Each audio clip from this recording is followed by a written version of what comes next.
अस्सलाम वालेकुम dear student, my name is Mohammad Siraj Akhtar और आज से हम फर्स्ट ईयर की बुक्स कंप्यूटर साइंस से हम अपने स्टार्ट करेंगे कोर्स को फर्स्ट ईयर की बुक में से, क्योंकि पेपर्स आप लोगों के करीब हैं। तो हमें पता है कि फर्स्ट ईयर में जो हमारे पास पेपर होता है वो काफ़ी कंप्यूटर का साइंस का काफ़ी लेंथी पेपर भी होता है, उसमें लॉन्ग क्वेश्चंस भी होते हैं हमारे पास, उसमें शॉर्ट क्वेश्चन भी होते हैं। तो सबसे पहले हम क्या करेंगे, हम अपने लॉन्ग क्वेश्चंस को कवर करेंगे। जितने भी लॉन्ग क्वेश्चन इंपॉर्टेंट हैं हम उन सबको कवर करेंगे। मैं आपको सारे क्वेश्चन समझाऊंगा और साथ साथ इंशाल्लाह हम शॉर्ट क्वेश्चंस भी करेंगे।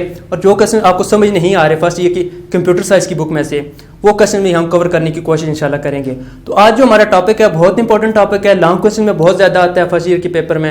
वो हमारा टॉपिक है सिस्टम डेवलपमेंट लाइफ साइकिल, जिसको हम SDLC भी कहते हैं। तो बेसिकली जो आज का हमारा लेक्चर है, इस लेक्चर में हम जस्ट इसकी फेजेस देखेंगे कि इससे जो हमारे पास सिस्टम डेवलपमेंट लाइफ साइकिल है, इसमें हमारे पास फेजेस कौन कौन सी आती हैं। आज हम उन जस्ट फेजेस को शॉर्टली डिस्कस करेंगे। नेक्स्ट हम हर फेज को डिटेल में भी डिस्कस करेंगे, क्योंकि हमारे पास जब पेपर में क्वेश्चन आता है तो वो हमारे पास SDLC बहुत कम आता है। वो हमें कहता है कि डिफाइन SDLC एंड देन वो हमें कोई एक फेज कह देता है कि इसकी इन्वेस्टिगेशन फेज को एक्सप्लेन करें, या आप इसकी प्लानिंग फेज को एक्सप्लेन करें, आप इसकी टेस्टिंग फेज को एक्सप्लेन करें। तो आज जस्ट हम उन फेजेस को देखेंगे कौन कौन सी फेजेस हैं, कितनी फेजेस हैं, एंड देन हम इस सीरीज को कंटिन्यू रखेंगे। हम एक एक करके सारी फेजेस को एक्सप्लेन करेंगे। तो सबसे पहले तो हमें पता होना चाहिए कि हमारे पास SDLC और सिस्टम डेवलपमेंट लाइफ साइकिल है क्या। तो आपको पता है हम कोई भी काम करते हैं, हम ऐसे कोई काम शुरू नहीं कर देते। हमारी एक प्रॉपर उसका प्लान होता है, प्रॉपर हमारे स्टेप्स होते हैं। उन स्टेप्स को फॉलो करके हमने एक कोई भी चीज़ बनानी है तो वो बनाते हैं। तो इसी तरह भी अगर हमने कोई सिस्टम डिज़ाइन करना है या हमने कोई सॉफ्टवेयर डिज़ाइन करना है, तो हम ये नहीं कि हम जस्ट कंप्यूटर पे के सामने बैठेंगे और उसकी कोडिंग स्टार्ट कर देंगे। नहीं, ऐसे कभी भी नहीं होता। हम क्या करते हैं, हमारा एक प्रॉपर वे होता है, एक प्रॉपर स्टेप्स होते हैं। उन स्टेप्स को फॉलो करके प्रॉपर फेजेस होती हैं, उन फेजेस को फॉलो करने के बाद हमारा कोई भी सिस्टम है वो डेवलप होगा। तो ये हमारे पास basically system development life cycle है। नाम से पता चल रहा है कि हमने उन फेजेस, हमारी कौन से स्टेप्स हैं, कौन से प्रोसीजर्स हैं जिनको फॉलो करके हम इस सिस्टम को, एक अच्छे सिस्टम को डेवलप कर सकते हैं। तो आज हम उसकी फेजेस देखते हैं। सबसे पहले हमारे पास जो फेज आती है सिस्टम डेवलपमेंट लाइफ साइकिल में, वो हमारे पास होती है इन्वेस्टिगेशन। इस फेज को डिफरेंट नाम दिए जाते हैं। आप कहीं से कोई आपको कुछ नाम बताएगा, कोई कुछ नाम बताएगा। इसको कोई इन्वेस्टिगेशन कहता है, कोई इसको प्लानिंग कहता है, इसको डिफरेंट फेज में हम कहते हैं। तो सबसे पहले हमारे पास फेज है वो हमारे पास इन्वेस्टिगेशन है।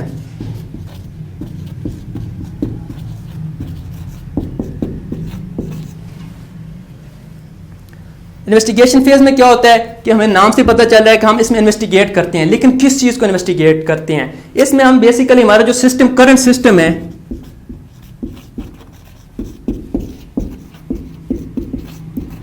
उसको हम इन्वेस्टिगेट करने की कोशिश करते हैं। कि फॉर एग्जांपल अगर हमारे पास कुछ करंट सिस्टम है तो उसमें ऐसी क्या चीज़ें हैं जिसकी वजह से हमें नया सिस्टम चाहिए, हमने नया सिस्टम बनाना है। तो वो हम इस किस में करते हैं, वो इन्वेस्टिगेशन फेज में करते हैं। नेक्स्ट हमारे पास जो इसकी दूसरी फेज होती है वो हमारे पास इसकी एनालिसिस की फेज होती है।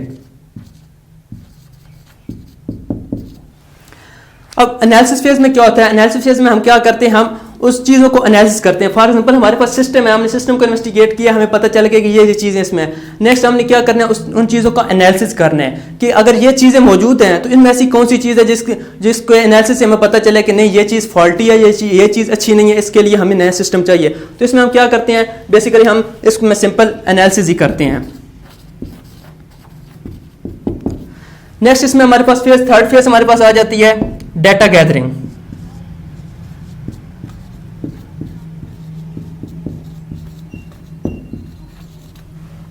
अच्छा, डेटा गैदरिंग में क्या है, हमने पढ़ा है कि हमने इन्वेस्टिगेट किया सिस्टम को, करंट सिस्टम को, हमने एनालिसिस किया। नेक्स्ट हम डेटा गैदर करते हैं कि हमें पता चल गया ये फॉल्ट है इस चीज़ में। तो हमने अब क्या करना है, हमने अब उसका डाटा गैदर करना है। जो नया सिस्टम बनाना है उसके बारे में हमने डाटा गैदर करना है। जो हमारे पास करंट सिस्टम है उसके बारे में डाटा गैदर करना है, क्योंकि अगर हम करंट चीज़ को नहीं स्टडी करेंगे तो हम नई चीज़ नहीं बना पाएंगे। हमने इसमें डाटा जस्ट गैदर करना है, इसको आप सिंपल डाटा गैदर करना है। हमने इसमें जितना भी हमारे पास डाटा हो सकेगा हमने डाटा गैदर कर लिया।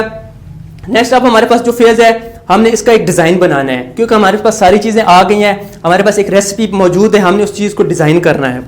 अच्छा, अब डिज़ाइन की फेज में हमारे पास क्या होता है, डिज़ाइन की फेज में बेसिकली हम जस्ट उस एक हमारे पास जो मॉडल है, जो हमने सिस्टम डेवलप करना है बेसिकली, उसका हम एक डिज़ाइन बनाते हैं। डिज़ाइन कौन सा होता है, उसका लॉजिकल डिज़ाइन, उसका फिजिकल डिज़ाइन। लॉजिकल डिज़ाइन और फिजिकल डिज़ाइन में हम क्या कहते हैं कि लॉजिकल डिज़ाइन में हमारे पास आता है कि वो लॉजिकली वर्क कैसे करेगा हमारा सिस्टम, एंड जो फिजिकल डिज़ाइन है वो हमें क्या बताएगा कि वो सिस्टम हमारे पास नज़र कैसे आएगा।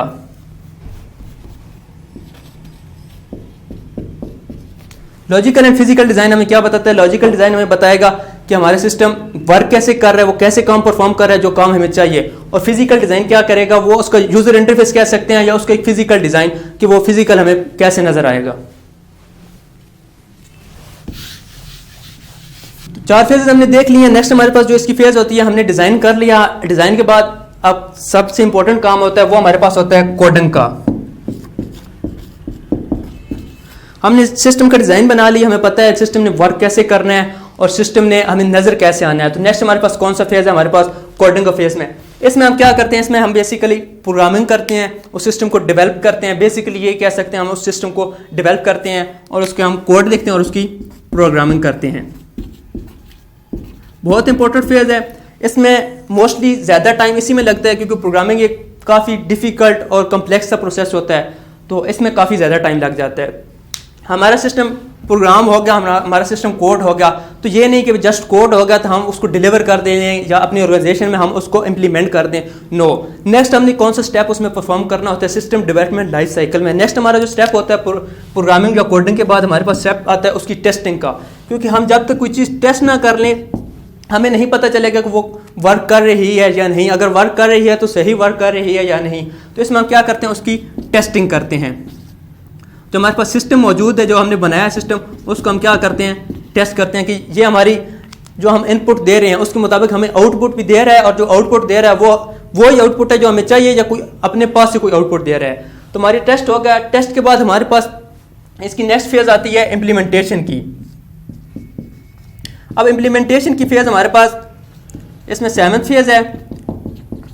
इसमें हम क्या करते हैं? हम सिस्टम बना लिया, हमने टेस्ट भी कर लिया, ओके है, सिस्टम हमारा वर्क कर रहा है। तो नेक्स्ट हमारे इम्प्लीमेंटेशन की फेज में क्या होता है कि हम उस सिस्टम को इम्प्लीमेंट करते हैं। अब इम्प्लीमेंटेशन के भी बहुत सारे मेथड्स हैं। इसमें फॉर एग्जांपल हमारे पास पायलट इम्प्लीमेंटेशन आ जाता है, यूनिट इम्प्लीमेंटेशन आ जाता है। वो सारे हम इनके मेथड्स पढ़ेंगे। जब हम इन फेजेस को एक्सप्लेन 1 by 1 एक्सप्लेन करेंगे तो हम क्या करेंगे? हम इसके सारे मेथड्स पढ़ेंगे। तो इसमें सिंपली आप जस्ट ये देख लें कि इसमें हम क्या करते हैं? अपने सिस्टम को इम्प्लीमेंट कर देते हैं या डिप्लॉय कर देते हैं अपनी ऑर्गेनाइजेशन में, या हम डिलीवर कर देते हैं जिस यूज़र के लिए हम सिस्टम बना रहे हैं। नेक्स्ट इसका एक फेज़ होता है। ये फेज़ मतलब हम ये नहीं कह सकते ये कंपल्सरी फेज़ है, ये ऑप्शनल भी हो सकता है। ऑप्शनल कैसे होता है? पहले तो हम फेज़ देख लेते हैं कौन सा है। नेक्स्ट हमारा फेज़ है मेंटेनेंस का फेज़।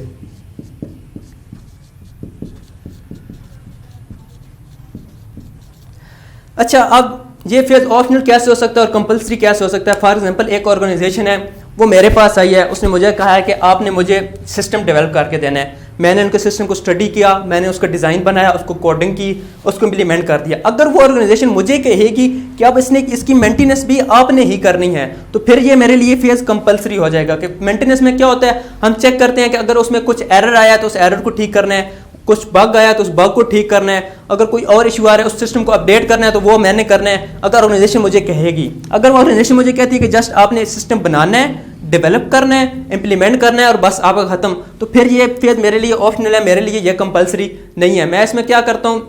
इसमें बेसिकली हम सिस्टम के अपडेट को रखते हैं कि अगर हमारे पास time to time system update, जैसे हम अपने सॉफ्टवेयर को देखते हैं, मोबाइल के सॉफ्टवेयर होते हैं, पीसी के सॉफ्टवेयर होते हैं, वो अपडेट आती रहती है। अगर अपडेट करने उस ऑर्गेनाइजेशन को ने तो ठीक है, फिर हमें ये हमारे लिए कंपलसरी है। अगर उसने अपडेट नहीं करना तो ये हमारे लिए कंपलसरी नहीं है, ऑप्शनल है, लेकिन ये इसकी फेज़ में काउंट होता है। अब इसकी फेज को भी लेके भी होता है कि कुछ जगह पे ये 5 फेजेस कहते हैं, किसी 5 फेजेस हैं वो कुछ 2 फेजेस को डिज़ाइन एंड कोडिंग को मिला देंगे, टेस्टिंग एंड कोडिंग को मिला देंगे। लेकिन इसकी जो मेन फेजेस हैं जिस तरह आपको इजी याद रहेगा वो यही है। इसको 8 फेजेस में डिवाइड करके आपकी टेक्स्ट बुक में भी इसको 8 फेजेस में ही डिवाइड किया गया है, इसलिए मैंने इसको 8 फेजेस में डिवाइड करके आपको समझा दिया है। शॉर्ट से आपको फेजेस के बारे में बता दिया है। नेक्स्ट हम इसके फेजेस के बारे में डिटेल से भी पढ़ेंगे, क्योंकि लॉन्ग क्वेश्चन आपका आएगा तो वो जस्ट कहेगा कि डिफाइन SDLC या what is SDLC and explain it's coding phase, it's testing phase और इट्स इम्प्लीमेंटेशन फेज। तो आपने फिर वहाँ पे इसकी डिटेल लिखनी होगी। तो ये था हमारा आज का टॉपिक जो कि था SDLC। इसकी फेजेस के बारे में हमने पढ़ा है, कौन कौन सी फेजेस होती हैं, कितनी फेजेस होती हैं, उनको शॉर्ट से मैंने आपको डेफिनेशंस बता दी हैं कि वो काम कैसे करती हैं। तो नेक्स्ट जो है हम इसकी फेजेस को लेके चलेंगे इंशाल्लाह, 1 by 1 सारी फेज़ों को हम एक्सप्लेन करेंगे। अगर आपको कोई भी क्वेश्चन है मेरे इस टॉपिक के रिलेटेड, इस लेक्चर के रिलेटेड, तो आप प्लीज़ मुझे बताइएगा। इसके अलावा अगर computer science 11 first year computer में आपकी कोई भी क्वेश्चन है तो आप मुझे ज़रूर बताइएगा, इंशाल्लाह मैं आपको आंसर ज़रूर दूंगा। तो मिलते हैं इंशाल्लाह नेक्स्ट वीडियो में इसकी फेजेस के साथ। Thank you.